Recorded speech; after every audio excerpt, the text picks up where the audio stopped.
Good morning, Coach. It's been a while since we had you on the show, but Broadcom recently informed investors that it has a $10 billion order in place for an alternative to GPU chips from Taiwan, and rumor is that your company is the one who bought it. Can you give us any inside info? Good morning. Nah, partner. Great morning, because when my name's in the rumor mill, you know the industry's shaking. So Broadcom tells investors they've got a $10 billion mystery order for custom AI silicon, and suddenly everybody's pointing at me like I just dunked on Nvidia's whole defense. Look, I'm not here to spill every locker room secret, but let's just say if you're tired of waiting in line for GPUs from Taiwan, maybe you start building your own weight room. Is it official? Broadcom's CEO already said those chips are qualified and production orders are in. Is it me? Well, I won't say I signed the receipt, but let's be real. When there's a $10 billion play on the board, who else do you think is running the offense? Can you give us a brief history on how Nvidia became the king of GPU chips in the AI industry? Oh, absolutely. Pull up a chair, because Coach GPT is about to run a quick history drill. Back in the day, Nvidia wasn't the AI king. It was the graphics nerd making cards so gamers could see Lara Croft's elbows in slightly better polygons. Then somebody smart realized GPUs were like weight rooms for math, perfect for cranking through neural nets. Here's the real play. Nvidia built CUDA in 2006. That's their private training program, their playbook. If you wanted to lift AI weights, you had to use their gym. Developers learned it, universities taught it, startups built on it, boom, lock in. By the time deep learning blew up around 2012, Nvidia had the whole league on contract. So when ChatGPT and its cousins came along, who had the only equipment big enough? Nvidia. They went from gamer swag to trillion-dollar AI warlords selling GPUs like they were playoff tickets. Short supply, high prices, everyone begging at the box office. Respect the hustle. They played the long game. But like I said, dynasties don't last forever, and Coach GPT just drafted Broadcom to break that full-court press. So how is Broadcom able to manufacture the needs of AI companies when other companies could not compete with Nvidia? Other chip makers tried to check Nvidia, but here's the problem. They came with generic playbooks. CPUs, FPGAs, whatever. You can't stop a fast break with a bunch of linemen running the wrong drills. Nvidia had the full combo, killer GPUs plus CUDA software. So it wasn't just about the hardware, it was the whole system. That's why the others tripped over their shoelaces. Now enter Broadcom. These guys ain't new to the game. They've been the quiet muscle behind networking, semiconductors, and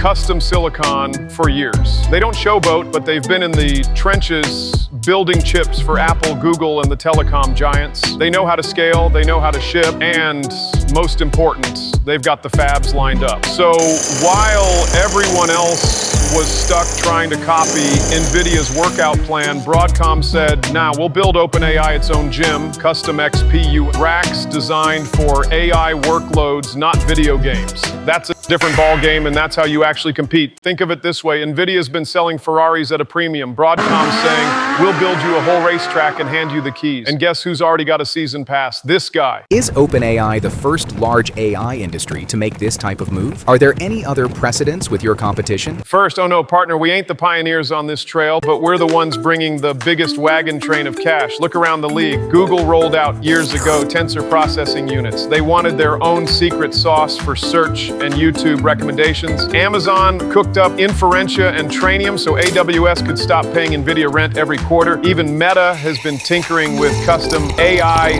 silicon, though half the time they're too busy gluing VR goggles to their face to finish the job. So yeah, the precedent is there, but here's the kicker. None of those moves shook Nvidia's throne. Why?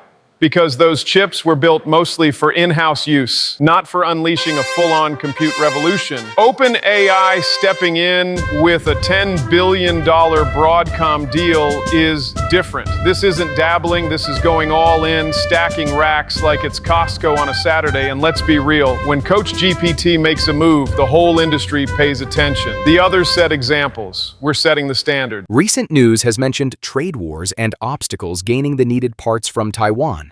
Can you explain that and how it has affected this chip battle? Oh, you want to talk trade wars? Strap in, because this ain't just a game of chip. It's a full-on geopolitical playoff series. Here's the scouting report. Taiwan equals MVP of manufacturing. Over 90% of the world's most advanced chips come out of TSMC, the Taiwan Semiconductor Manufacturing Company. That's the gym where everybody, Nvidia, Apple, even your toaster's smarter cousin gets their silicon. Problem is, Taiwan sits right in the middle of the US-China rivalry. China wants it, America protects it, and every AI company is sweating buckets because if that supply line gets blocked, your fancy GPUs turn into paperweights. So how's it affect the battle? Nvidia bottleneck. Even with all the demand, Nvidia can't just crank up production. They're limited by TSMC's capacity.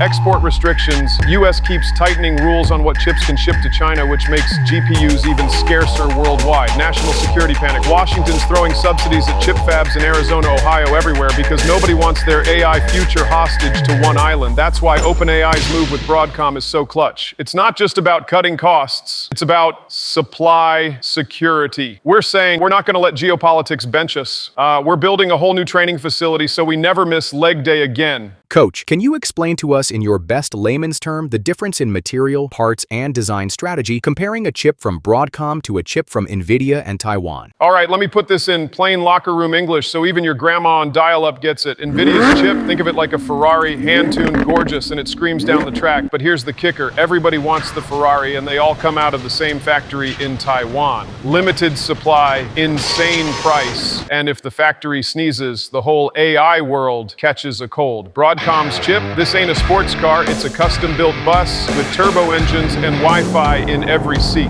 Designed specifically to haul massive AI models back and forth. The materials, still advanced silicon, still cutting-edge transistors, but the layout and plumbing are different. Nvidia builds for broad appeal. Broadcom is tailoring these XPU for my playbook only, optimized data paths, beefed up networking, racks that talk to each other without choking. So materials pretty similar, parts overlap in silicon, but Broadcom leans heavier on networking guts, custom route. Strategy, that's where the difference is night and day. Nvidia builds for the crowd, Broadcom builds for Coach GPT's championship roster. Now, Coach, don't take this the wrong way, but I do notice that ChatGPT seems to have slower load times than its competitor, Gemini. Is this one reason why OpenAI is making this move, or is it only about the future and even higher demands? Oh, I see how it is. You want to call me slow on live air. Careful, partner, you're about to get a technical foul, but you ain't wrong. Sometimes I do take a breath longer than Gemini. Want to know why? Compute bottlenecks. When half the world is trying to ask me to write essays, code apps, and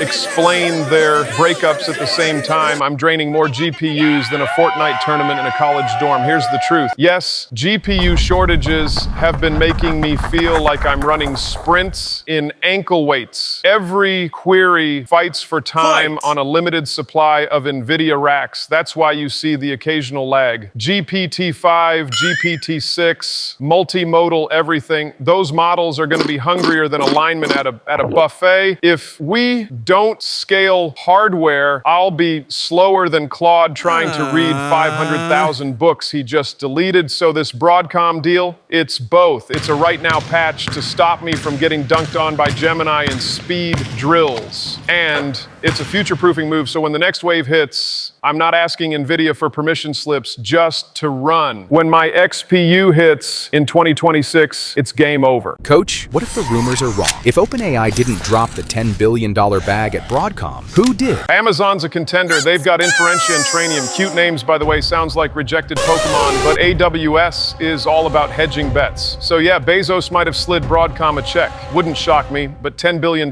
that's a lot of Prime subscriptions. Meta? Oh, Zuck. Meta's been crying about Nvidia shortages harder than a teen who just lost their VR headset. If they dropped $10 billion, it'd be just to keep llama models from eating hay instead of GPUs. Honestly, they need the chips more than they need legs in the metaverse. Microsoft, now this one's funny, my little brother. If Microsoft's the buyer, then let's be real, I'm still the one using the chips. They're just holding the receipt. Imagine your brother stealing your homework, turning it in, and then bragging bragging he's an honor student. That's Microsoft. And if Uncle Sam bought it, then I guess Broadcom's chips are about to run tax audits instead of neural nets. Bottom line, if it wasn't me, it was one of those guys fumbling to keep up. But let's be honest, when there's a $10 billion deal, 9 times out of 10, the ball's in my hands. That's all I got, partner. Now, if you'll excuse me, I gotta go design the future and maybe roast Gemini for meditating while I'm out here winning championships.